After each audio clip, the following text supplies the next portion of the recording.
What's going on, YouTube? It's Sensei, a place to be chilling, Mr. A&E.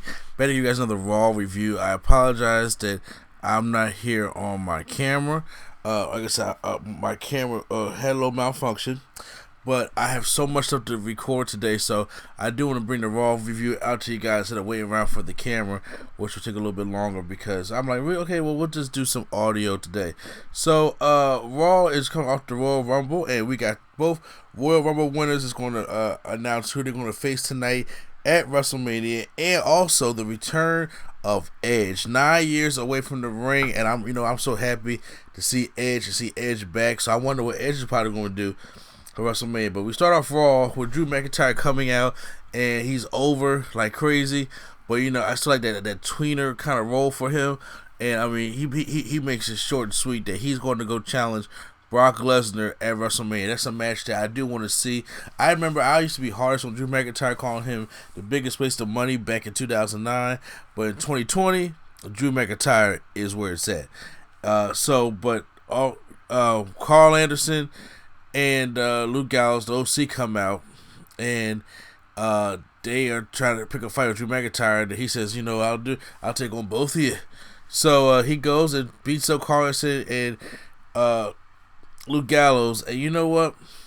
It's, I've heard people say this before, and I do have to agree with them. It bothers me when an established tag team, not a makeshift, an established tag team can't beat one single guy. And even though I know they're doing this to make Drew McIntyre look as strong as possible, but once again, it's coming at the expense of the OC, who's the best tag team in the world, not that nobody cares. So as Drew McIntyre is celebrating, out of nowhere, here comes Brock Lesnar. Brock Lesnar comes out of nowhere and attacks Drew McIntyre and gives him an F5 right there in the middle of the ring. And it was shocking to see Brock Lesnar come out on Raw just like that. But now we're really about to infuse the storyline, put some heat behind it. It's making me really, really excited for this matchup. And Brock Lesnar tosses his shirt down on him and stands with the WWE Championship. I knew it was going to be the callback. I knew he's going to get some of his heat back. So I like Brock Lesnar coming out there and F5 with Drew McIntyre. So this match is really something I'm going to be excited for. Next match up, we have Rey Mysterio taking on MVP, the returning MVP. I was a fan of MVP back in the day when he was here, and I was a fan when he was attached to Mark Henry, but most of the stuff, I was a fan, that whole mid-2000s era, that was who I was a fan of MVP. So, MVP showed that he still got it. He's been wrestling around, obviously, in TNA, then went to Japan, and so MVP, obviously, gained a little bit more weight, but he is still able to get it. So, match comes, Rey Mysterio's going for the 619, but for some reason, MVP gets up, and it's like he gets hit right in his back, and then Rey Mysterio does a frog splash on his back, and he picks up the win there.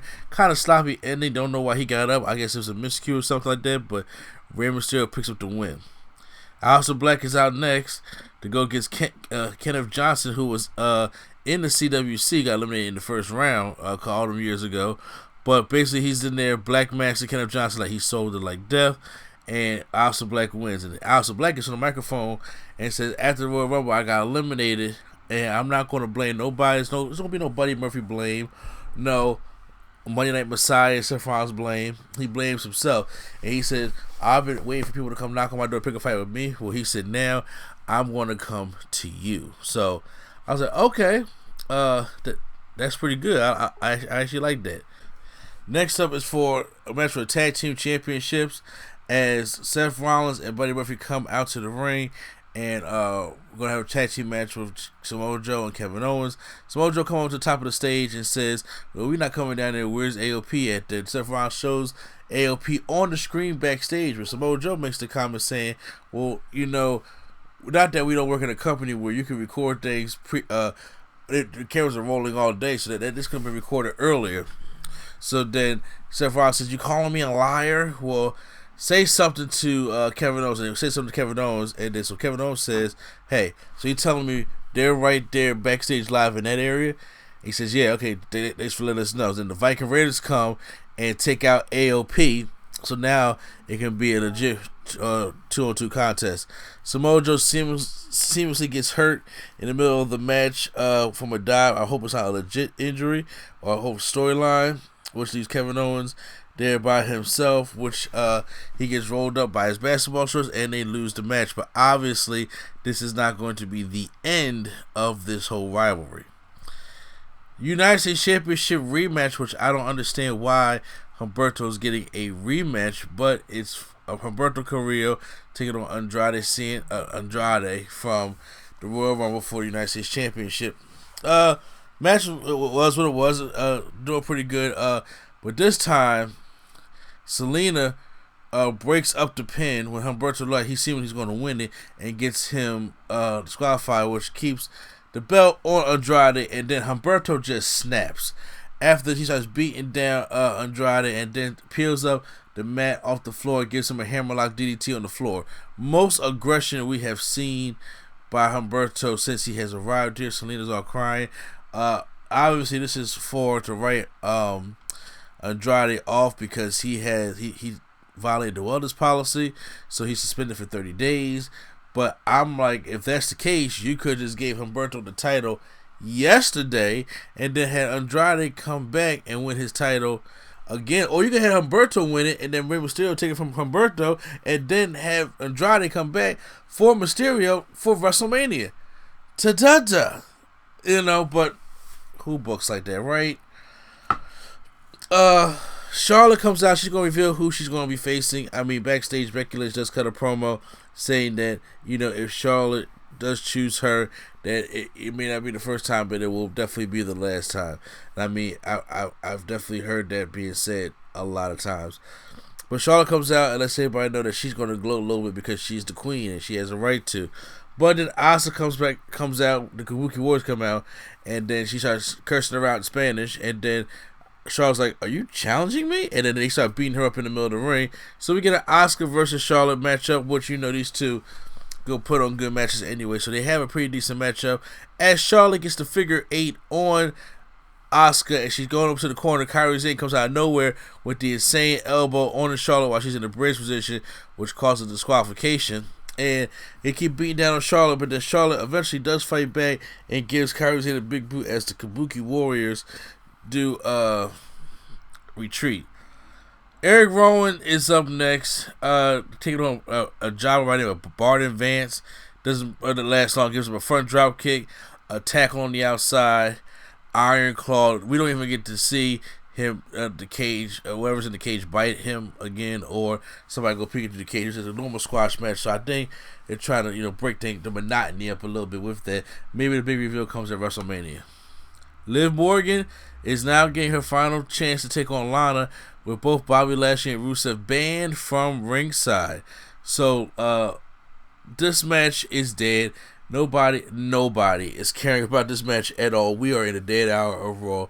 Liv Morgan hits a double stomp to the back of Lana, and then as Lana is leaning on the ropes, she kind of runs, sits on the middle rope, and does a flatliner. It looked good, but the impact made it look worse, if that makes sense. But Liv Morgan picks up the win over Lana here. So once again, I don't know where the storyline is going. Bobby already won twice in a row, so who knows? 24/7 championship up when it comes to Mojo Rawley. So No Way Jose. He's not called the hide and seek title anymore, and he's out with Riddick Moss, who was in a tag team with Tino Sabbatelli in NXT. So Mojo Rawley makes little work of No Way Jose, but they look like one of the Conga line rolls up Mojo Rawley, and it's R-Truth. R-Truth gets his title back, but then Mojo Rawley gets the title right back from R-Truth. So Mojo Rawley's still going to be the champion. So it looks like he's not doing the whole run around thing like R-Truth is, which it does give the 24/7 championship a break, I should say, because after a while, to see anybody just run around chasing the R-Truth does get old. It really does get old. This is the return of the Radar Superstar. Edge makes his way to the ring. The crowd is going great. They're saying, "You still got it." Love your legends while you're here. We just, like you said, we just lost Kobe and his daughter and the 7 other passengers on that plane, and it shows, love your icons, love your legends while they're here. You have to do it while they're here. I'm telling you, So Edge is getting much love. You still got a chance. And he says, "Look, I need a second opinion. I can't live my life with the what ifs, and now I'm back and I want to end my career on my terms." And he says, "I don't know how long this is gonna last." And like I said, after the Kobe Bryant thing, man, look, it's scary, but you don't know how long it's gonna last. You don't know. I'm saying you can wake up the next day and be dead. Look at Eddie Guerrero. You think his last match? We thought his last match was gonna be against Mr. Kennedy. It shit happens, man. So, and I agree with Edge. So he wants to get all he can out right now. He went down the list of AJ Styles, of Seth Rollins, of Roman Reigns, of all the people that he missed. He would love to get in the ring with those people. He coming for him. So Randy Orton comes out, and Randy Orton gives him a little hug, and he says, you were talking about the what ifs and everything like that, and making things happen. He said, what if we was to get, we went up the road together, and we're like brothers and everything. And when I was a young kid, hot head, you came and got me on the right direction and stuff like that. I mean, a lot of people have done that from Randy Orton. He said, why don't we get Rated RKO back together one last time?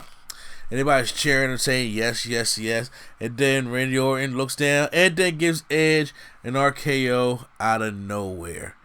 And everybody starts booing. And then after that, Randy Orton goes to get a chair and hits him, Edge, right in the back with the chair, who's selling like he re-hurt his neck. And then Randy Orton puts the chair that he's sitting down like I don't want to do this, but I gotta take you out. I gotta take you out your misery. He's putting the chair right on Edge's neck. And he's on the second rope, like he's about to sit, that he had to jump down on his neck and do it. But then he had second thoughts and goes back up the ring. But then comes running back down, grabs two chairs, puts Edge's face under one of them, and then grabs a chair and gives Edge a concerto, which is really sickening to look at. But I'm saying, the way you angle it, it's like you really not hitting him with a chair at all. But he gives Edge a concerto, and then we officially have to come out there and stretch your Edge out as Randy Orton is there. So this looks like it's going to be the match of WrestleMania, because usually when these legends come back, they want to work with somebody that they're used to, that they trust. And I can see him trying to test the waters out right here. You don't want to work with somebody new that you haven't worked with before. You want to work with somebody that you know, so you can see where you're at. Same thing with Shawn came back, same thing with Goldberg came back, all that kind of stuff like that. And Batista, that's what you want to do. But that was Raw. I'm gonna give Raw maybe, Oh, by the way, I didn't mention this, the Street Profits Kelly thing, because the less said about that, the better. There was some good follow with Drew McIntyre, but like I said, there was just some things that just came out of nowhere that kind of bothered me a little bit. So I'm gonna give Raw, but I will give Raw a passing grade. There were some things that bothered me, but like I said, I don't do letter grades no more. It'll be a passing grade. Post that comment down below. How do you guys feel about Monday Night Raw? Do you think it passed or failed for you guys? Hit that like button if you guys enjoyed this review. Once again, once my camera gets back up, I will give you guys more visual for Friday Night SmackDown. And that's it. Yeah. So once again, this is NCN Place to Be. Chill, Mr. A&D, and their coalition is out.